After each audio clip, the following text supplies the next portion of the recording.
Hi, before you watch this video, I'd like to note that there will be spoilers ahead, so just go watch your FNAF movie first before you watch this video.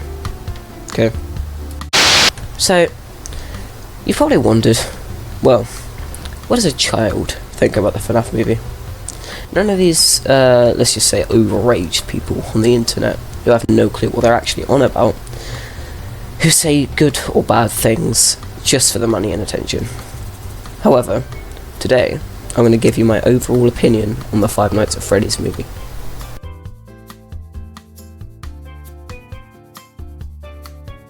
To start off with, the FNAF movie is a PG-15 horror movie in the UK. And for all of the people on the internet who say that it shouldn't have any gore or scares whatsoever because it's for the younger audiences and it wasn't supposed to be a horror movie, then maybe you should check your facts first before coming out and saying so. Anyway, the FNAF movie was a massive disappointment. Again, when it comes to the scares and the gore, you would normally expect a PG-15 horror movie to be like Friday the 13th level gore, but the movie lacks on that, especially when it comes to the actual killings in the movie. The FNAF franchise is full of gore and horror elements when it comes to the games and books. It even grosses me out thinking that Ennard scooped out all of Mike's insides in Sister Location just to climb inside of his body and control his corpse.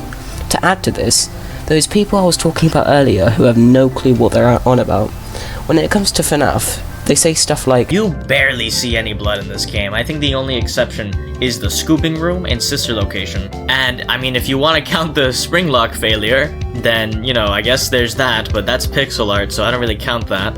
Well, I mean, it isn't exactly designed for adults, is it? I mean, it's not like you would come across your parents, and instead of them keeping an eye on your siblings and keeping them from setting the house on fire, they're just sitting there speedrunning all the FNAF games, because that's just not... like... no. Anyway, although it's not exactly designed for children either, with the actual terrifying gritty environment and creepy backstory, I would say it's designed for older kids like myself. And it's not like younger kids wouldn't want to see gore in the FNAF movie anyway. I mean, if they played it when they were younger and assumed it was a horror game, which it is, the first thing that would come to their mind when they think horror would be blood, gore, ominous environments, not a childish, vibrant and colourful wonderland like the FNAF movie.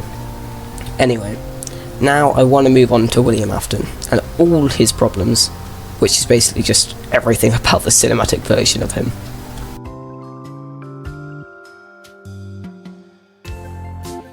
The first problem with William Afton is that he's barely even mentioned or seen in the movie.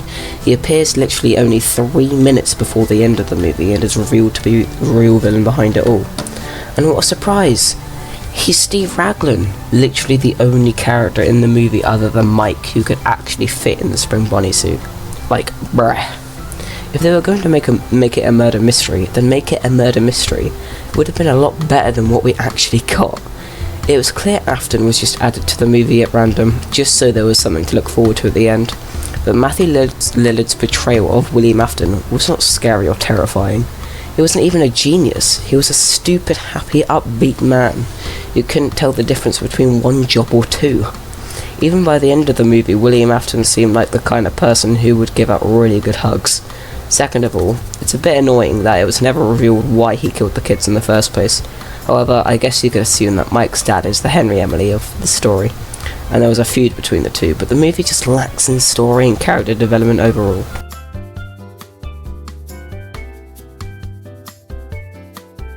Now, the pointless characters. These characters such as Vanessa, Aunt Jane, Max, Carl, Hank, and Jeff are all such forgettable characters other than Vanessa. In fact, Vanessa is probably the first I want to complain about.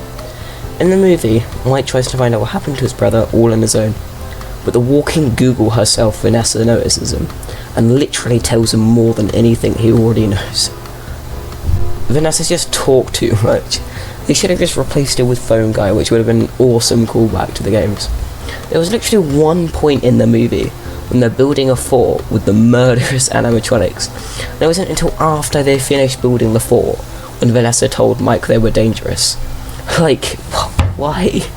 it really just seems like she was just chucked in there to add to the screen time. Oh yeah, that reminds me. Another pointless character that was only used to add to the screen time was Aunt Jane. She basically just had a mission to steal Abby from Mike, but never accomplishes it or even comes close to accomplishing her mission because Gordon Freddy just kills her anyway. It's the same thing with her associates, Max, Hank, Carl, Jeff, etc., who are sent to Freddy's to trash the place, but they're just killed and Mike comes in the next day to clean it anyway. Oh, question. Did Mike find Jane's body at the house near the end of the movie, or did he just casually have breakfast with Abby the next day with his dead aunt in the living room? Like, what happened with that?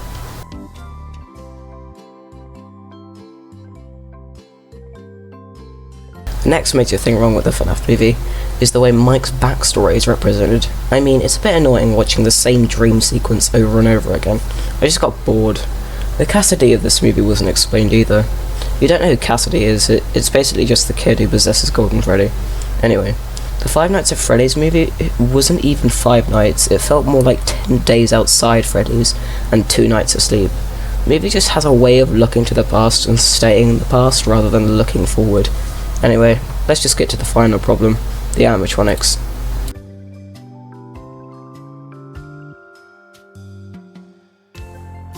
Finally, last problem, the animatronics. Now there's no doubt that the animatronics look amazing, but maybe a bit too cuddly and deadly. However, the thing that does concern me most other personalities. Let's start with Golden Freddy. Now Golden Freddy didn't feel special. I don't feel any sympathy for him whatsoever like the games. Golden Freddy just seemed like a pure evil animatronic like all the others. It didn't feel special unlike the games. Next to Freddy, Bonnie, Chica and Foxy, and the Cupcake. I find it very annoying that the animatronics will represent more as some cuddly fluffy friends who wanted to have a great time rather than killer animatronics. And why was the Cupcake the only scary thing about the movie? The Cupcake got literally more kills than the animatronics, and even killed William Afton. They just wasted these characters. I got another question. Why was the taxi driver not even slightly concerned that a giant sentient animatronic just climbed in? Anyway, that's about it. Overall, the movie was a massive disappointment, and it felt like that it was more for the younger kids who couldn't even go see it because it's a PG-15. It got more laughs and scares, and it is definitely more for the casual fans who played the game once when it was a trend or just watched YouTubers play it, rather than the real FNAF fans who scoured all the games and books for actual lore and know absolutely everything about the FNAF franchise. So there you go, an accurate review made by me. So I guess I'll just see you in a bit. Bye.